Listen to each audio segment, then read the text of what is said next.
చల్లగా పాడుతా తీయగా చల్లగా. షణ్ముఖ అక్షర సాయి.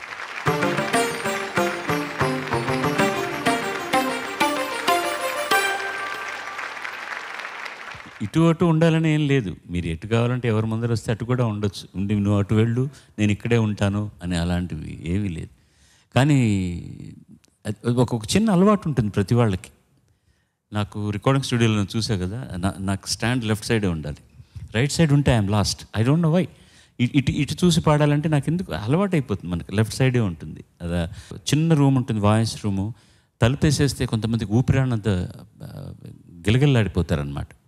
నాకు కొంచెం ఓపెన్ చేసి ఉంచాలి అని అనిపించేది. ఆ రోజుల్లో బాంబేలో పాడుతున్నప్పుడు కవితా కృష్ణమూర్తి గారు ఒకసారి వచ్చి ఆవిడ భయపడిపోయి, బాలుగారు కొంచెం తలుపు తీసి పెడదామండి. తర్వాత చెప్పి నాకు phobia and I cannot stay in close things. నాకు ఫ్లైట్లో వెళ్తున్నప్పుడు కూడా అదే భయం, నేను నిద్రమాత్రలు వేసుకొని పడుకుంటాను అనింది అనమాట. Some people cannot. ఇవి ఇడియోసింక్రసీస్ కావచ్చు, వాట్ ఎవర్ ఇట్ ఈస్. నేను ఎందుకు చెప్తున్నానంటే సింగర్కి కంఫర్ట్ జోన్ ఉండి తీరాలి. అది అడగడానికి ఎవ్వరు మొహాట పడకూడదు. ఇప్పుడు ఇళయరాజా గారు మిక్సర్ రూమ్లోనే మైక్ పెట్టి అక్కడే పాడమంటారు. ఆయన అక్కడ కూర్చుంటాడు, సింగర్స్ని అక్కడే పాడమంటారు. ఆయన గొంతు తెరిస్తేనే అవతల వాళ్ళకి మిగతావన్నీ అయిపోతూ ఉంటాయి. ఎదురుగుండా నిలబడి ఆయన చూస్తూ అక్కడ మిక్సర్ దగ్గర కంట్రోల్ చేస్తూ పాడాలంటే ఎంత భయం వేస్తుంది చూడండి. నేను ఒక్కడిని గట్టిగా చెప్పేది ఆయనతో, నేను వాయిస్ రూమ్లోంచే పాడతాను. ఏరా నీకేంట్రా అంటాడు. నాకు సౌకర్యం, నేను చెయ్యి ఇలా అనుకుంటా ఇలా అనుకుంటా, మీరందరూ ఉంటే ఏంటో నన్ను చూస్తున్నట్టు అనిపిస్తుంది. ఇదే ఎగ్జాక్ట్లీ జగదానందకారక పాట నేను పాడేసాను. తర్వాత పాడారు ఆవిడ, ఎవరు, శ్రేయా ఘోషాల్ గారు. ఆవిడ వచ్చి బయట కూర్చోన్నారన్నమాట నేను పాడుతున్నదంతూ వింటూ. నేను వాయిస్ రూమ్ నుంచి ఇట్లా వచ్చి మిక్సర్ రూమ్కి వెళ్ళే లోపల, సార్ ఎలాగైనా చెప్పి నేను కూడా ఆ రూమ్లో పాడేటట్టు ఏర్పాటు చేయించగలరా అన్న.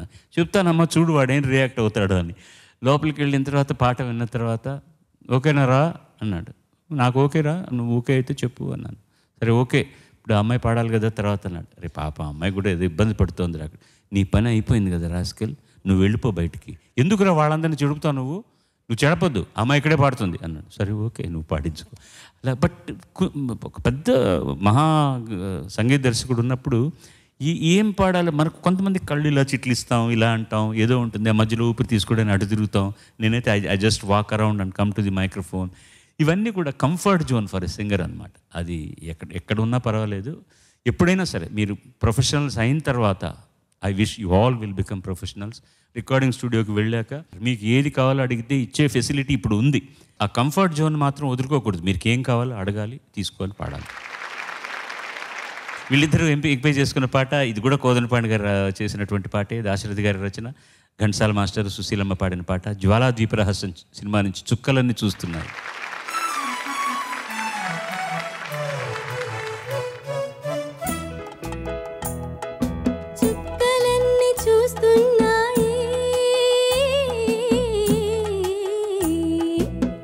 చుక్కలన్నీ చూసేను పక్కున నవ్వేను, ఎక్కడైనా దాగుందామా చక్కనైన చిన్నవాడా. చందమామ వస్తున్నాడు, చందమామ వచ్చేను, నిన్ను నన్ను చూసేను, ఎక్కడైనా దాగుందామా అందమైన చిన్నదానా.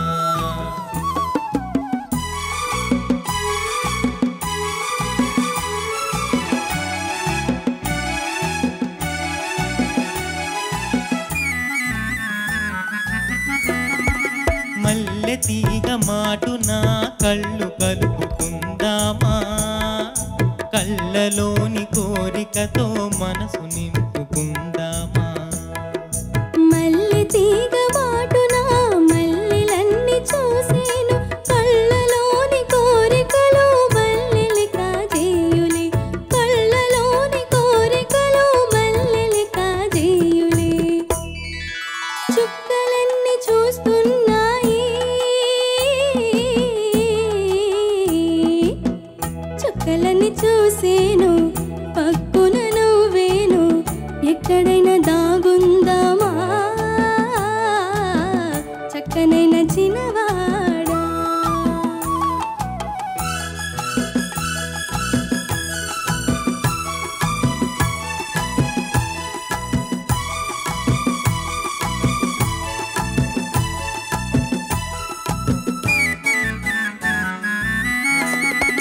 నా కన్నుల చాటుగా నిన్ను దాచుకుంటానే, నా కన్నుల చాటుగా నిన్ను దాచుకుంటానే. నీ కౌగిలి మాటుగా నేను నిదురపోతానే, నేను నీకు తోడులే, నేను నీకు నీడనే, నీవు నేను ఒకటైతే జీవితము స్వర్గమే, నీవు నేను ఒకటైతే జీవితము స్వర్గమే. చుక్కలన్నీ చూస్తున్నాయి, చుక్కలన్నీ చూసేను పక్కున నవ్వేను, ఎక్కడైనా దాగుందామా అందమైన చిన్నదానా. ధన్యవాదాలు. చాలా బాగా పాడారు, చాలా బాగా పాడారు. ఓపెనింగ్ అయితే ఎలా అంటే అసలు 100 వెయిట్ అనమాట, 100 kg వెయిట్ ఎలా ఉంటుందో అంత బరువుగా వచ్చి లాస్ట్కి వచ్చేసరికల్లా అలా తిన్నైపోయేది ప్రతి లైను కూడా. ఘంటసాల మాస్టారు పెద్దవాళ్ళు అందరూ పాడుతున్నప్పుడు వాల్యూమ్ ఒక్కటే అలాగా మెయింటైన్ చేస్తారు. అంటే మాడ్యులేషన్ ఇవ్వాల్సిన చోట ఇస్తారు, అది మినహాయిస్తే ఇలాంటి పాట ఫుల్ థ్రోట్ తోటి మొత్తం లైన్ అంతా ఒకే వాల్యూమ్ మెయింటైన్ చేసినట్టుగా పాడారు. సో నీది ఫస్ట్ ఓపెనింగ్ చూస్తేనేమో వచ్చి బరువుగా అనిపించి తర్వాత అలాగా అది తగ్గిపోయినట్టు అనిపించింది, వాల్యూమ్ తగ్గిపోవడం సంథింగ్, ఆ బరువు తగ్గిపోవడం అనిపించింది నాకు. అదొక్కటే ఒక్కటి మెయింటైన్ చేసి చాలు, ఎందుకంటే చాలా బరువైన వాయిస్ ఇది. ధన్యవాదాలు. అమ్మ నువ్వు చాలా బాగా పాడావు, చాలా బాగా పాడావు. సంగతులన్నీ కూడా చాలా నీట్గా, వెరీ క్లీన్. ధన్యవాదాలు సార్. మళ్ళీ అన్నట్టు నాన్న నీ వాయిస్ చాలా మంచి గాత్రం, నీది చాలా మంచి గాత్రం. ఒదుగు కావాలంటాను చూసా, ఆ ఒదుగు అనేటటువంటిది ముఖ్యం. మీరు ప్రయత్న లోపం ఏం లేదు, బాగా పాడారు. You have tried your best. Where is the limit? All the best to you. God bless you. ధన్యవాదాలు సార్.